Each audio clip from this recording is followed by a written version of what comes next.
So, things have been difficult recently. The world shut down and I started drifting. Then, one morning, I had this thought. Living here can be isolating, but only if you make it so. So, what can I do to become happier? I don't know.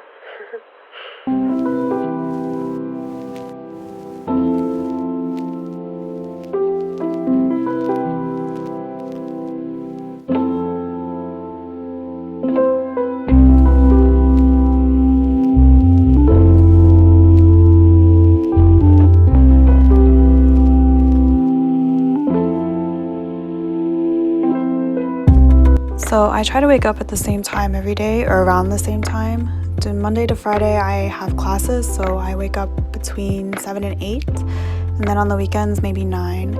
If I'm not working on Saturday, I definitely try to go to a cafe or something. Of course, this is pre-COVID, and these days, because of the numbers, we can't really do that. So Saturdays, instead of going to a cafe and read, I try to make some coffee at home and then read here.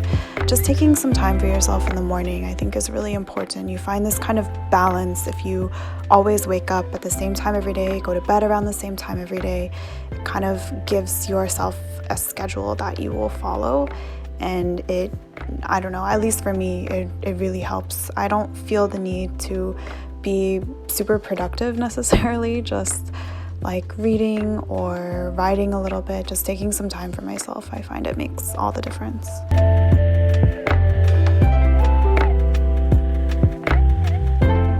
So in an effort to save money, I started cooking.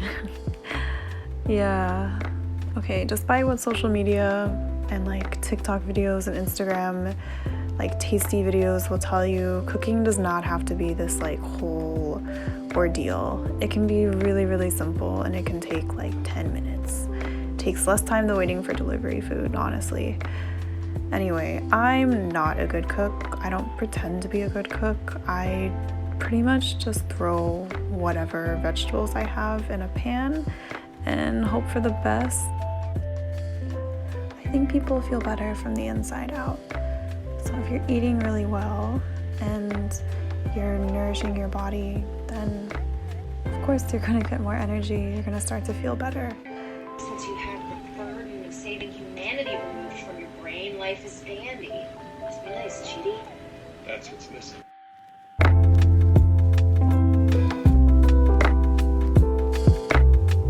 Since my gym closed because of the virus, I do home training. I try to keep quiet because of my neighbors, so it can be difficult. I do small things like ab workouts and hula hoop. I know it's lame, but it's actually kind of fun. If the weather's nice, I'll go on a walk around my neighborhood or something, or go to the river. I don't want to say that you have to exercise. I think you should find something that helps you forget about, I guess, the noise. Whether that be running, yoga, meditating, Pilates. Up to you. Now, I'm not someone who likes hiking. I don't really go hiking a lot, but just going outside and just wandering outside somewhere, especially because of everything going on, it's like the perfect thing you can do. There are some really easy hiking trails in Seoul that are not even a hike. It's just like a glorified walk. Just go outside. It is the best thing that you can do for your mood, honestly. Go to the river, go wander around near a park, I don't know, somewhere, go outside. The great thing about living in Seoul is there's so many different types of classes that you can take, whether it's like flower arrangement, painting, like K-pop dance if that's your thing, cooking. Like almost every single hobby has a class, and there are also clubs that go like hiking together. There's like running clubs that run around the river on the weekend. There's writing workshops. There's so much. So I decided to learn something I've always wanted to learn how to do, which is work with pottery and do like wheel throwing. So every Sunday I go to a class in Itaewon and it's super relaxing. I have always wanted to learn how to wheel throw, and it's kind of nice just to have this like thing that I look forward to, this like schedule that I have to commit to, and it's just like a great way to wake up and relax.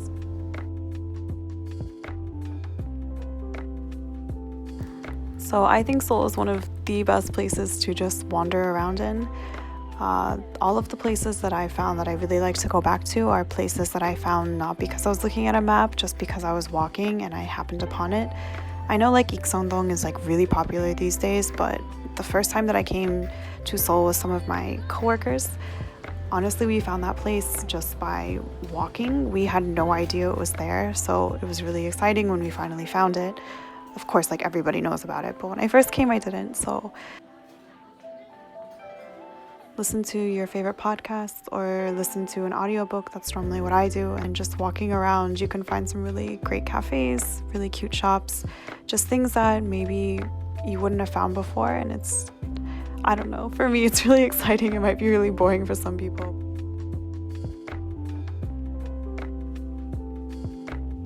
Living in Korea, this involves me having to learn Korean. 멀어지다.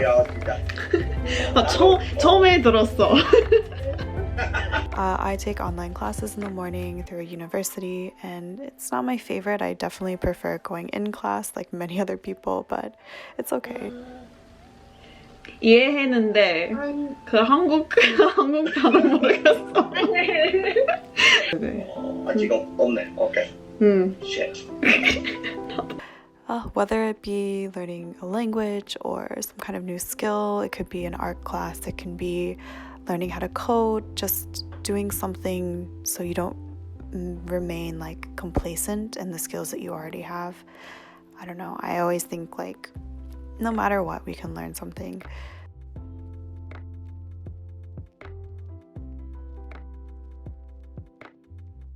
Okay, I have the hardest time with this one, but try to reach out to others. There are so many opportunities and places to find friends in Seoul. There are language exchange cafes. I found a group of girls from TikTok, out of everywhere.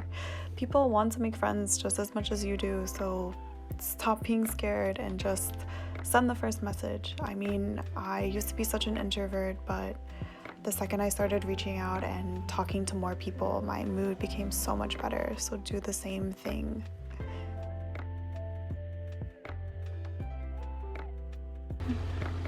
So coming live from my room where it's a little bit messy, but it's okay. So for this last one, I wanted to just talk like to the camera. So it's okay to not be okay.